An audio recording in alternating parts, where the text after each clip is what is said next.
از محمد دم لا جميل يوسف جندي علي فرو از فلاحي جندم وما بزال خكر واز فلاحم عرضهم تقريبا دور صدو بين صدو المدسي مدي البيده فلاحي جندم واز بالمقابل مزارع امشي يعني عرضهم تقريبا دور الدسي مدي دور تقريبا 1500 جويه 1500 تقريبا ما خلاص كريه تشكي بخير مايه بس مزرعتها خوش برقلك داني بجري خا ما يجمع ولا درخست جامعه جنيج دانمه وفرقه واو سوقي قلك يا ابو باشمو يعني الجو سعرك بو والسوق سعرك بو سعره وا 10600 بو قديم شاشنكه سعره وا باش بو وبقديم قرم جمع درخست بس جهوني استنى من جمانا ما جهداني وما قنم داني وما نيش دانينه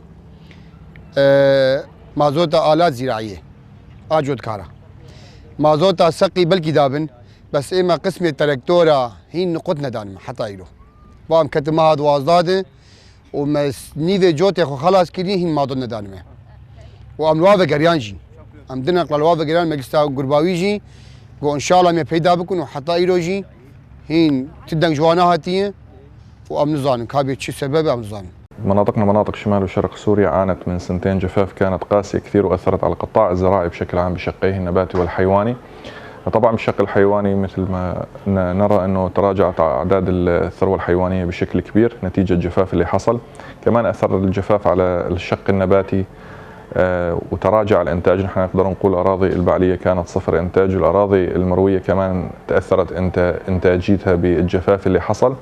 طبعا بدور هيئة الزراعة والري قمنا أثناء موسم شراء موسم القمح والقطن بدعم المزارعين يعني قدمنا أسعار عالية جدا مقارنة بدول الجوار حتى على مستوى دول العالم خصوصا بمادة القمح وكذلك مادة القطن.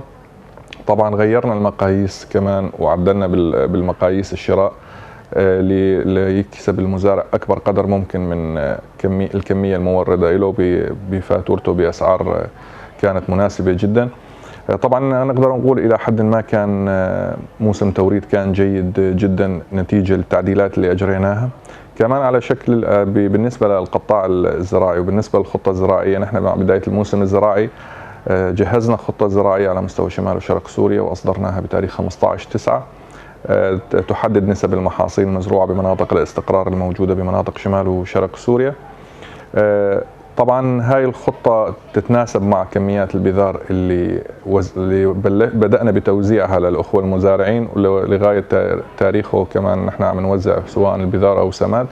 كمان بالنسبة للمحروقات وكان الشغل الشاغل مادة المحروقات بصراحة لهيئة الزراعة والري وكذا بشكل خاص وبشكل عام للإدارة الذاتية.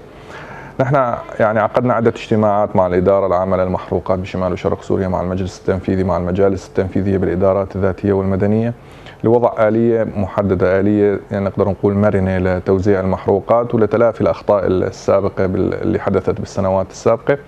طبعا عقدنا عدة اجتماعات وصلنا لصيغ محددة يعني بدء عمليات الري بتوقيت محدد ونهايتها بتوقيت محدد ري على مستوى شمال وشرق سوريا بحيث تكون موحدة من المالكية إلى الشهبة.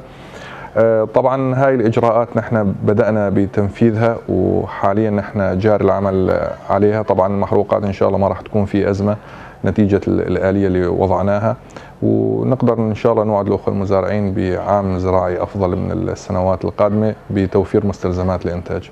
نحن بالنسبة كهيئة زراعة والري الدعم توجيهنا للمشاريع المروية للزراعة المروية.